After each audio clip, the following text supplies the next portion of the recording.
Hello दोस्तों, कैसे हैं आप सब। उम्मीद है कि खैरियत से होंगे। कहते हैं कि इश्क और जुए में इंसान सब कुछ हार जाता है, लेकिन जब बात ऑनलाइन सट्टेबाजी और करोड़ों की कमाई की हो तो कहानी में सस्पेंस और ड्रामा दोनों बढ़ जाता है। आज हम बात कर रहे हैं उस शख्स की जिसने साइकिल से सफ़र शुरू किया और लेबनान तक जा पहुंचा। जी हाँ, हम बात कर रहे हैं फैंटेसी किंग अनुराग द्विवेदी की। लेकिन अफसोस, आज चर्चा उनकी कामयाबी की नहीं बल्कि उनके ऊपर गिरती ईडी की गाज की है। दोस्तों, किस्सा शुरू होता है उत्तर प्रदेश के उन्नाव से। एक आम सा लड़का जो क्रिकेट के जुनून में डूबा रहता था, अनुराग ने यूट्यूब पर टीम प्रोडक्शन देना शुरू किया। देखते ही देखते उनकी तकदीर बदल गई। लोग उन्हें अपना रहनुमा मानने लगे। उनके वीडियो पर लाखों व्यूज़ और बैंक में करोड़ों रुपए आने लगे। उन्होंने दुनिया को दिखाया कि कैसे एक छोटे शहर का लड़का दुबई के क्रूज़ पर अपनी आलीशान शादी रचा सकता है।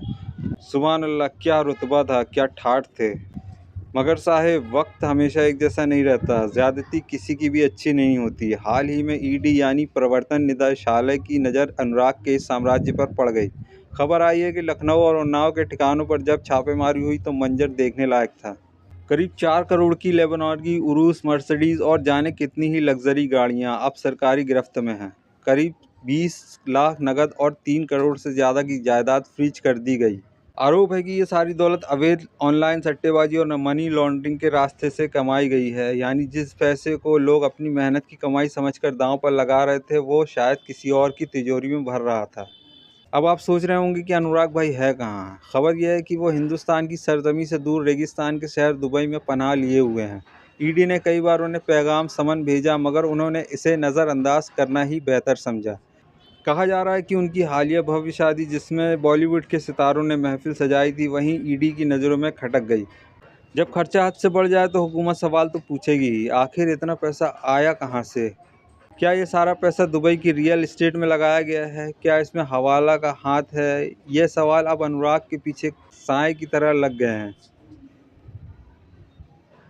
प्यारे दोस्तों, ये कहानी हमें एक बड़ा सबक देती है। दौलत कमाना कोई बुरी बात नहीं, लेकिन उसके पीछे की सच्चाई पाक होनी चाहिए। शॉर्टकट का रास्ता अक्सर अंधेरी गलियों की तरफ ले जाता है।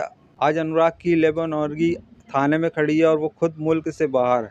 खैर, अब ये देखना है कि कानून की ये जंजीरें उन्हें कब तक वापस लाती हैं। हम तो यही कहेंगे कि वक्त का पहिया जब घूमता है तो अच्छे अच्छों की किस्मत बदल देता है। तो नाजरीन, आपको क्या लगता है, क्या अनुराग बेकसूर है या उनके किए का अंजाम है?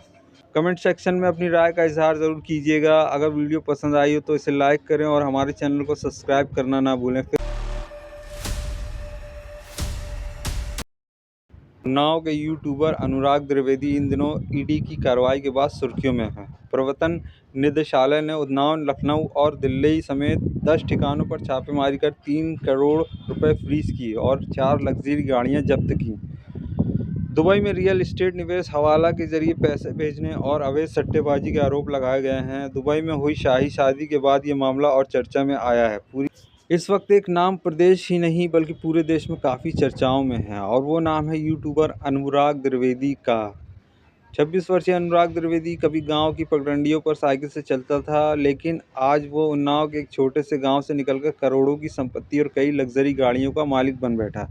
इतना ही नहीं, दुबई में क्रूज पर शाही शादी करने के बाद से ही मशहूर यूट्यूबर अनुराग द्विवेदी प्रवर्तन निदेशालय ईडी के निशाने पर है। प्रवर्तन निदेशालय ईडी ने हाल ही में अनुराग द्विवेदी के एक साथ 10 ठिकानों पर छापेमारी की। इस कार्रवाई के बाद ईडी ने अनुराग के घर से मिले 20 लाख रुपए और कई अन्य दस्तावेज जब्त किए। बैंक अकाउंट में 3 करोड़ रुपए फ्रीज कर दिए और 4 लग्जरी कारें भी जब्त कर ली। अब सवाल ये उठता है कि ये अनुराग कितना पढ़ा लिखा है और कहाँ से उसने इतनी पढ़ाई की है। अब जांच एजेंसियां उसके पीछे क्यों पड़ी हैं?